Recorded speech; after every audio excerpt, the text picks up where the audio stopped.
Good evening, everyone. This is Heather Turner, and I am the Social Media Chair for District 53 Toastmasters.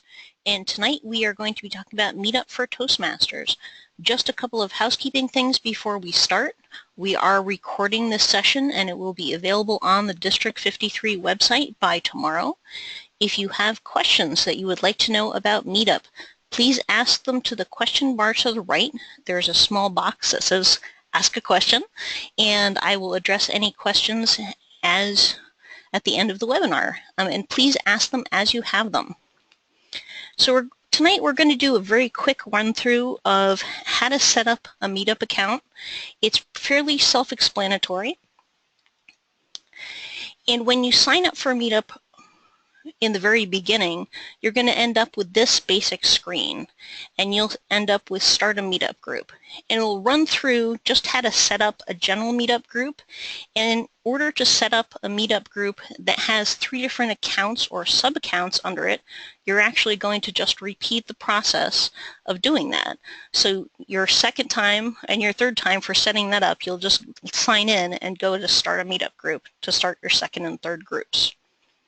Now, as I mentioned, this is very self-explanatory, and this will walk you through every step of the way of setting up a Meetup account. So put, obviously, your Meetup group's hometown in. And what your Meetup will be about, this is really going to depend on what you would like to add.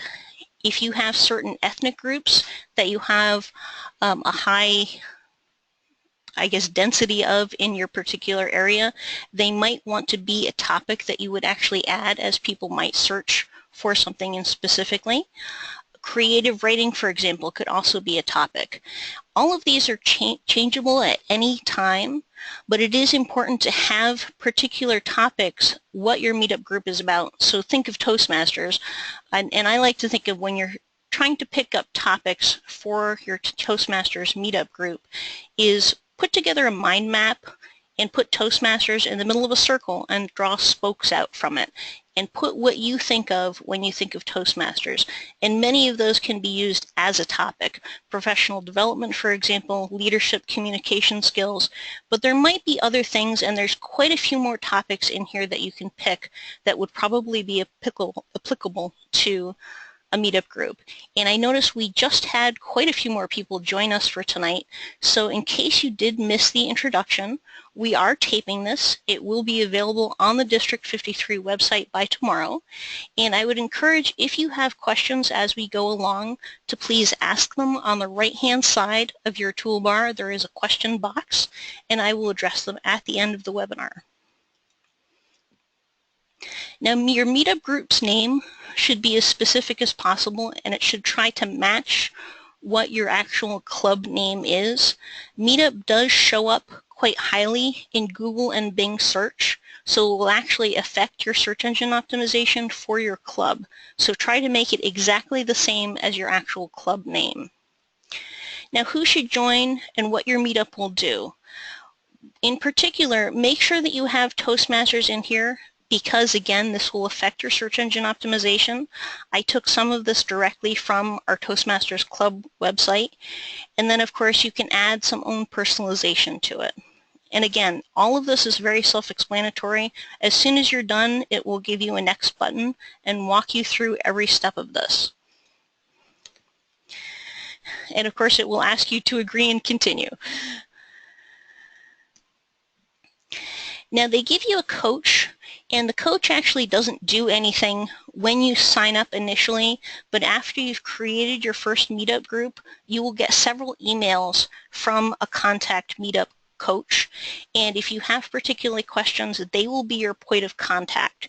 You can call Meetup directly or email them. They have been very good for the few issues that we've had for myself using Meetup groups over the past few years. They've been extremely quick in getting back to you with questions or concerns. Now, write a short bio, and this is interesting because when they say write a short bio, they really mean write a short bio. There is a character limit in this, and this is about as long as it is that that as long as you have available to write in here. So you have to keep it short and sweet. You can upload a photo. Because this is a club photo, you can set this up either as a club account or a personal account. That's entirely up to you and up to your club. If you are the VP of PR, one of the other officers, you might want to actually set the account up as the club account itself. So when you're adding a profile photo, I would maybe suggest using the Toastmasters International logo.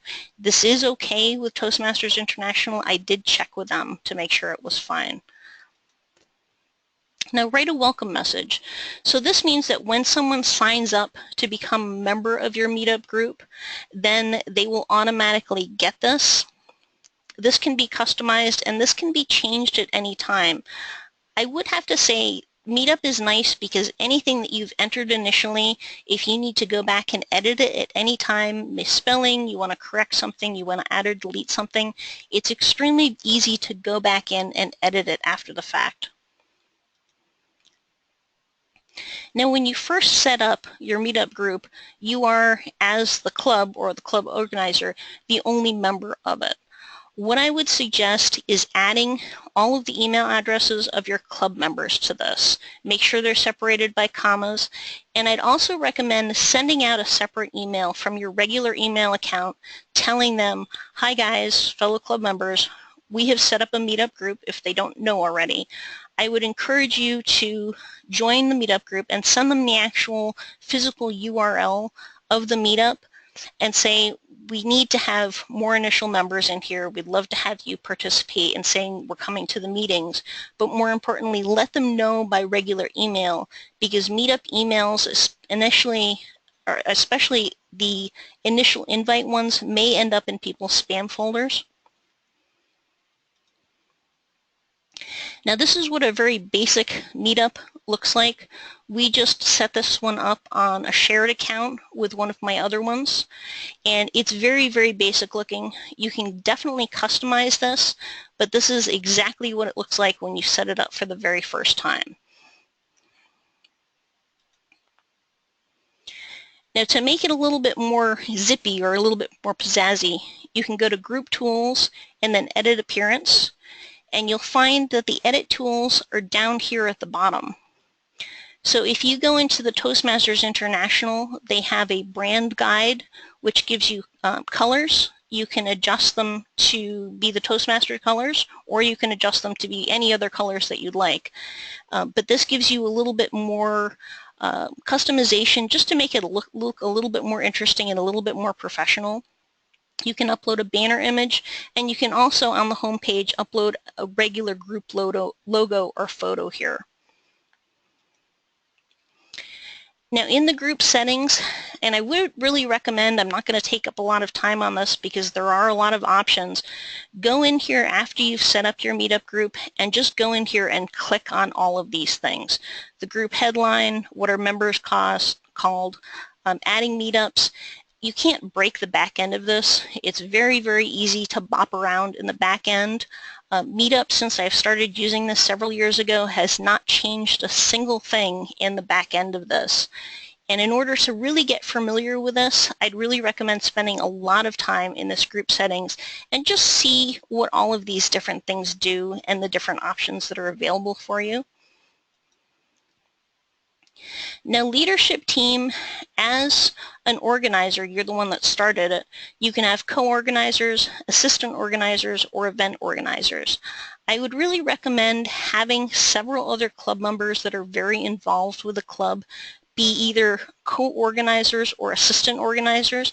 They can help you out with making sure that the meetings are scheduled and up to date, and that anything else that needs to be tweaked, if you have new members that are constantly joining and you want to make sure that someone is assigned to respond to them and say, hi, welcome new member, do you have any questions about Toastmasters or our club that we can help with? You know, have other people get some of the roles in this. And it's also helpful because if you do have someone solely in charge of this and for whatever reason they have to drop out of the club or they're unavailable, you need to have someone else take control and have control of the Meetup group. What we found with Meetup groups is if you just start the group up, and even if you schedule meetings regularly, but you don't actually participate with the new members, you don't correspond with them, you don't welcome them, it's basically useless. You'll get 100 people who've joined your Meetup group, and you won't get any of them actually come to visit the club at all. So it's not really a good way to spend your money. Now, in the back end of this is the help section. This is very, very helpful for finding any questions that you have about Meetup. There's an organizer tour, which is extremely helpful. It's short and sweet, but definitely worth a watch. Pretty much any question I've ever come across on Meetup and on Meetup groups, I found here somewhere in the help section. Now, editing your Meetup, once you've done your initial agenda or your initial club meeting date, you can go in and you can add each new meeting individually. And I'll be honest, it's a pain in the neck. You can kind of cheat a little bit and repeat this Meetup by week or by month.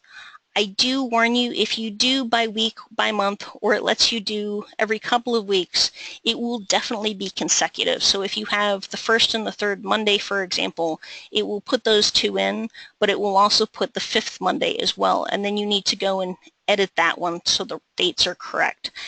Realistically, if you do it that way, it still takes less time than adding each individual event, because if you copy the events, it copies all of the initial information for each meetup,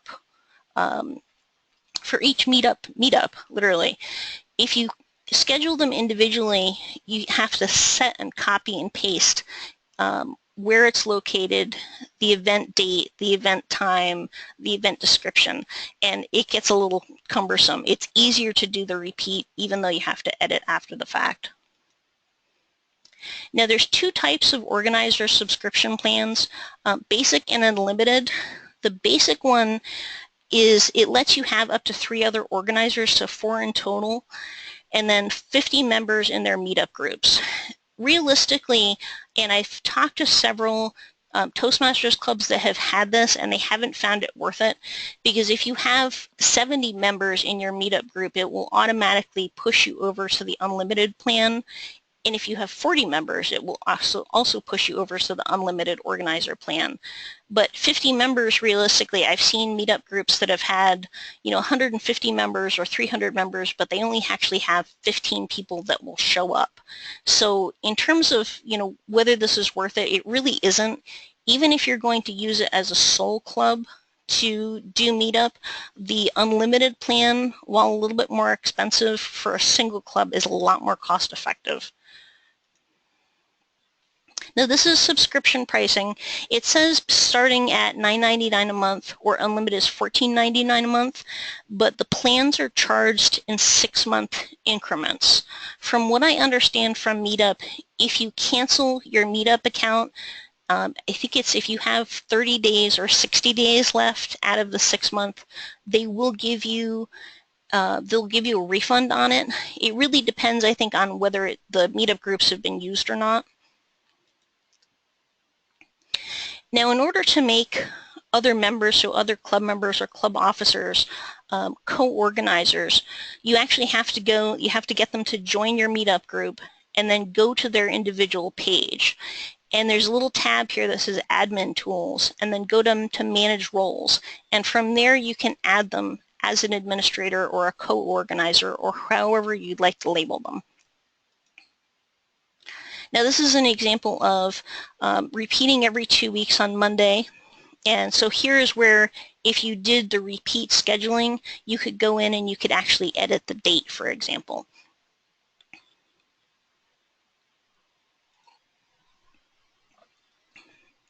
Now, it's important to get your club members to register on Meetup. And when they register on Meetup, to encourage them to RSVP for all of your meetings. Now, realistically, and I'll see if I can get live when I at the end of this, to respond to every single one is a pain. When you click on this, it will say, do you want to RSVP for something? And then you say yes, and it will go back to your home page, and then you have to find the next one and then RSVP for that, and then the next one and RSVP for that. The easier way to do this is if you're encouraging your members to RSVP for multiple groups, go from that tab right here and have them click on each, or right click on each individual one, and have them open up new tabs, and then finish RSVP, go to the next tab, finish RSVP. It cuts down the amount of time to register for all of the meetings by literally about half an hour. And it saves a lot of aggravation as well. Now, responding to people is probably the key to meetup groups. If you have members join, and even though you've got an automated message that's sending people, you really want to go in, and anytime a new member joins, you want to send them a personalized message. Hi, how are you? Thank you so much for joining. Make sure you use their name. Is there anything we can help with? We found that in using Meetup, many more people actually come to visit the clubs because you've exchanged multiple messages in Meetup. Now you can add other members to this. So if you have 3 other administrators or co-organizers, for example, on this, 1 or 2 people should be assigned to respond to people, but you don't want too much duplication. So if you want to say, I have someone else in Cromwell, for example, is a co-organizer, and she and I switch off in terms of who responds to people. So what I'll do is I'll respond to this woman, Jean, and I'll also click down here, which will go to these little tabs say add people, and I'll add her name as well, so she'll get CC'd on that email, so or the direct message, so she'll know that I've responded to that person and there's not a repeat. This person, Jean, by the way, does not see that there's an extra person added to that list. Now, this is kind of a rundown of cost-wise. $119.88 for the basic plan. That's the 50-member limit, 4 organizers, 1 meetup group. I don't think this is cost-effective, realistically. The unlimited plan, this is for 6 months. And it seems like a fairly large chunk of change for one club, but you really have to think about, what do you get out of it? And so what I did was I broke down here, this 2 clubs, if they're splitting it, becomes a lot more cost effective. And if you can get 3 clubs to split it, it's very cost effective. And I think if you can present it to your club as this is what the costs entail, and this is how many members that you would need to break even to make this cost effective for utilizing the club.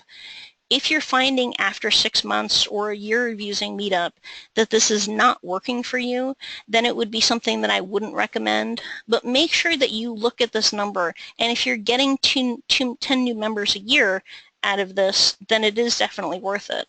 The unlimited account, as you can see for the sole one, 15 new members is quite a few, but is doable. But the shared 2 clubs and the shared 3 clubs are definitely more cost effective. And this is kind of short and sweet. So does anybody have any questions? I can see if I can go to the live version of Meetup, if anyone has some specific things that they would like me to poke around with and show. And again, you can ask any questions to the right-hand side in the question bar.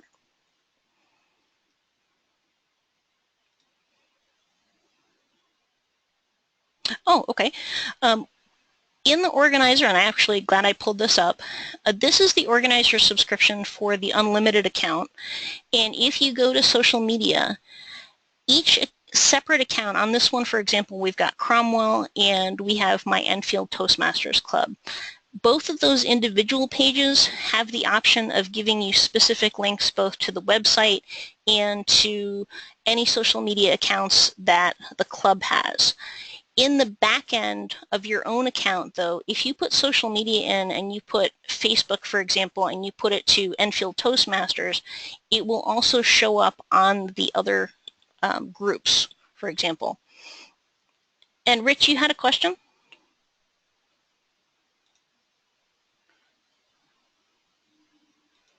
Rich, I'm going to unmute you if you'd like to talk. Hi, Rich. Hi, Heather. How are you tonight? I'm good. How are you? Not too bad. I was actually just scrolling over the right-hand bar there, just to see what would happen. So Hmm. no questions at the moment. I, you can't even think of one for me? Okay. I guess let me take a little bit of a tour around here through the back end. It's a lot easier live, but unfortunately you can't always rely on the internet to work even when you're technically online. So this is a group account, and we'll be actually adding one more club to this, so we'll be having a good shared account. The Cromwell one is the one that's more established, and as you can see, we've got 132 members, and I wish we had that many in our Cromwell group, but this is how many people have joined this and are getting reminders. One other thing I do want to note is when you've had past meetings, you do have the ability to go in here, and anyone that's an actual member of the group, you can actually add them as having attended. So if you do take some time to do that, you can actually look like the past meetings are a little bit more beefed up than having people actually register them for. Unfortunately, you can't RSVP for other people, but you can do it after the fact.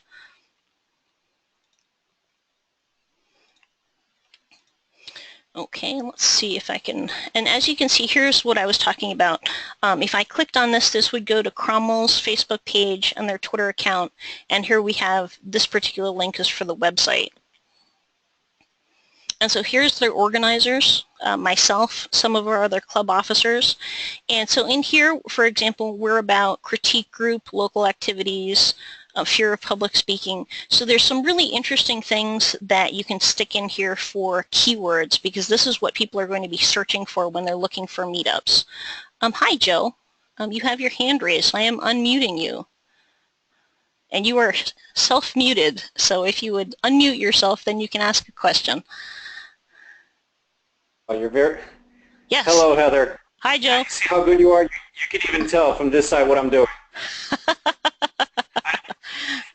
How are you? Well, first of all, I want to say thank you for organizing and thank you for facilitating today. Sure. It's a great job. Also, I wanted to just ask you, as far as the Cromwell community page that you're right now, as you connect the other two clubs, do they have the ability to just change the heading as well? You probably covered that, and I didn't hear that portion. Yes, yeah, any of these, let me pop back over to Enfield and see, as you can see, that's a very different look. So you can customize each one under the group account to look completely differently. Great. Yeah. Now, is that fairly easy for any member to manage? As long as you're an organizer, and I'll go down to, you'll go into Group Tools, again, Edit Appearance, and then as you can see down here is your color palette. And if you click on this and scroll down, it lets you pick custom colors. And then here's the banner image you can upload, and it will actually give you 960 by 150 are the recommended dimensions, and then a background image, for example, if you want, or just a background color, which is what you can find here in the color palette. Great. And how many organizers do you have per club? If you have one account divided into 3 different clubs? It's unlimited. You can have as many as you want. Okay, great. Yep. Thank you. You're welcome. Okay. Let's see. Okay, and there was I'm going to mute you, Joe. Have you already muted yourself? And there was a question, can I run through the procedures and practices used by Cromwell and Enfield to leverage the site? How long has Meetup been in use, and what type of return have you seen from it? Jeff, that's a really good question. Enfield, I literally just set up our group account for it 2 days ago. I used it as a basis for my screenshots. Originally, Cromwell was the only one that had the account, and I had actually pitched to them if they would be interested in sharing the account with Enfield and with my other Club Pro speakers, which I haven't added yet. So I don't have any feedback yet on Enfield. At least on this one. Enfield used to use Meetup. The woman that set it up, though, really didn't leverage it. She didn't respond to people. We got a few members here and there, but in order to really get visitors, you really, really need to interact with people through the back end. Otherwise, it's basically just like, it's just advertising. It's getting to know people, you know, asking them specifically what made you interested in Toastmasters, how did you hear about it, did you find it through Meetup, did you find it through some other venue, you know, did you click on our website and go to the Meetup link? You know, you really have to specifically ask some good questions of the people, because some people, that I call them drive-by Meetup groupies, because what they'll do is they'll just join Meetups because they actually sound interesting, but they don't actually really want to participate in them. I'm not really sure why they exist, but there's quite a few of them out there. But again, to really get them to interact and to come to club meetings, you know, interact with them and talk to them. I found with the Cromwell one, I've been let's see, an organizer for that one for about 4 months, and going back through messages that we've exchanged for people, we found that the ones that we send personal reminders, that we've had actually direct message discussions with, we've had a lot of discussions with them, the ones that we've exchanged direct messages and then we send them a reminder saying, hey, you know, remember we talked a month ago or 3 weeks ago when you joined, did you remind them that we have a meeting coming up, would you like to come? If not, you know, please tell us why you can't come, for example, because that helps. Again, it's that personal touch. Meetup is a lot like social media. It's a communication tool, but you really have to communicate with it. Okay, does anybody have any other questions? Okay. Now, all of these, again, since I'm on here live, all of these, you can go members. And I've actually found that this is very useful because you can go and check out all of these people's personal links, for example. So Nicholas, for example, I've exchanged several emails with him. And you can see what other kinds of groups that he's a member of. And this is really helpful when you start communicating with potential members, because obviously this is a great one. It's a great one for Toastmasters clubs, just a perfect example of the perfect member that you want to encourage to come, because obviously he really wants to have some public speaking help. I mean, look at all the interests he's put in: self-improvement, you know, self-exploration, personal growth. This is the perfect kind of potential member that you want to really concentrate on recruiting. Sponsors are something that you can also get.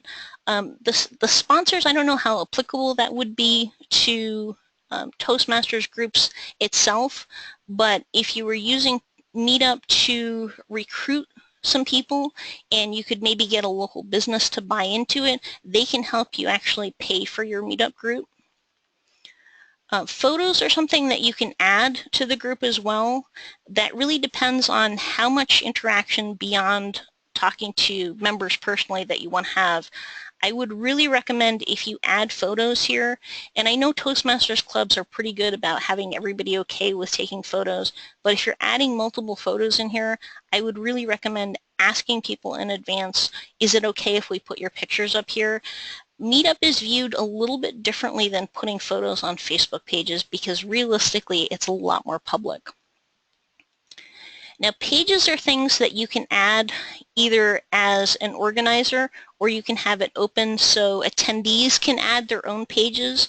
And if you want to add some additional information about your particular club, it's a great way to add this additional text or content. Some of this, for example, belongs on our and is coming from our website, but here's a note in here that not all of our members belong to meetup.com, so you might not see all the attendees. Whether people actually read this or not is a good question, but it doesn't hurt to put that in here. Now, discussions, for example, this is another section that not a lot of people use. I've seen the discussions used quite a bit on things like movie groups, book groups, personal interest groups. I have not seen this discussions panel used much by Toastmasters. It doesn't hurt to explore it, but I wouldn't rely on people actually participating in it. And then you can run files, I'm sorry, you can run polls, you can add files, you can help promote it. There are statistics, and reporting this group is obviously not an option because this is your own group.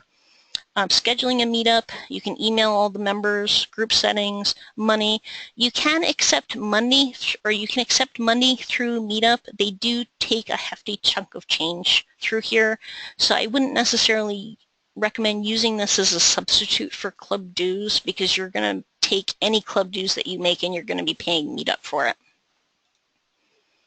Okay, and then there was not a question but a comment. So it sounds like an extended use of good guest communication practices. Absolutely.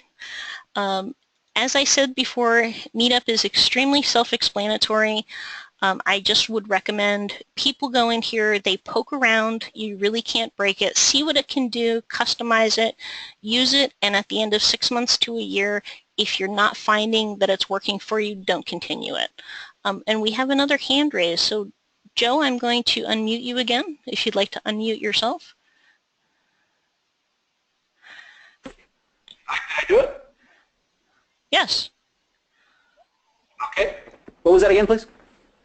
You had your hand raised. I did. That might have been from the past. I'm sorry. Okay, that's okay. All right. And so, Jeff, I'm unmuting you. Thank you. Thank you, Heather. I did have another question, and Yes. I figured it'd be easier to talk rather than type. Absolutely. So the forums raised a thought in my mind of other sites I've been involved with that have had forums. Okay. In fact, I believe at one point in time Free Toast may have had forums. I could be mistaken. And I know that they've declined in popularity because of the security issues with people gaining access and posting things on these forums that is inappropriate. So the general question is, are there any concerns with an application or site like this for things like denial of service attacks or unwanted membership, et cetera, and how is that usually handled? I have not had Meetup that I know of has not experienced any DNS attacks. That's not to say that it hasn't been.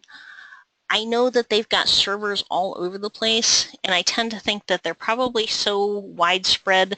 And this, I don't think this is kind of the thing that hackers would really be all that interested in taking down, honestly. You know, in terms of people posting stuff, as a moderator slash organizer, you have pretty much complete control over things. So if someone posted something publicly that was not kosher, you can definitely delete it. We have had, and actually that's a good point, and thank you for bringing this up, Jeff. We have had several people come on Meetup and basically kind of spam sell our club. You know, Right. and that was, we've had some really interesting exchanges back and forth. You can kick people out. So if you have a member that's joined that you don't want them to be a member, you can kick them out and ban them. In general, I think kind of the politest rule of thumb is to say, you know, this is not good Meetup etiquette. We are a nonprofit, we're a club member, you are not supposed to sell to us, please do not. You know, and if they, you know, if they get aggressive about it, you can report them to Meetup and they can get kicked off Meetup itself if there is a complaint about it.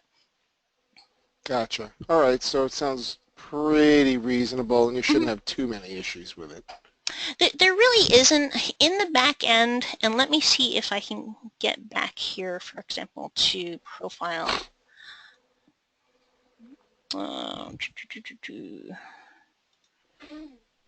Settings, okay.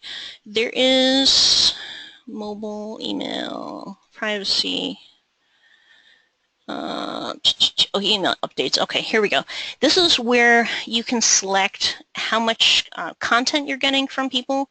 So anytime someone sends you a message, replies to comments, calendar, you know, if someone has commented on the Meetup group too, as an organizer, I have always gotten an email that there's been someone has placed something on there, that they've written a review or written a comment.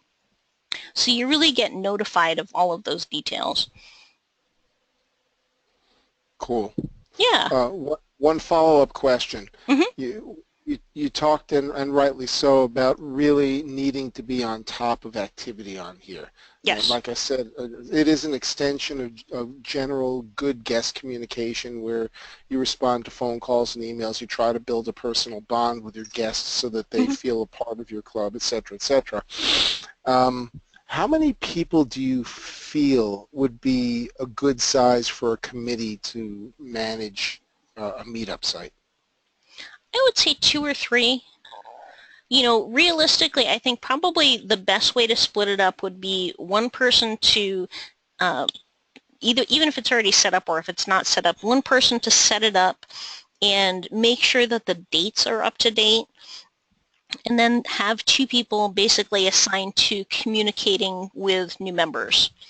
You know, I think even if you could break it down to 2 people, having one person in charge of all of that, I'm solely in charge of the Enfield group at the moment, although I have it on my to-do list to add more. We've gotten, you know, the email updates that you get in there for new members joining and trying to keep up with it can get a bit much. So I would definitely recommend having a couple of people in charge of that.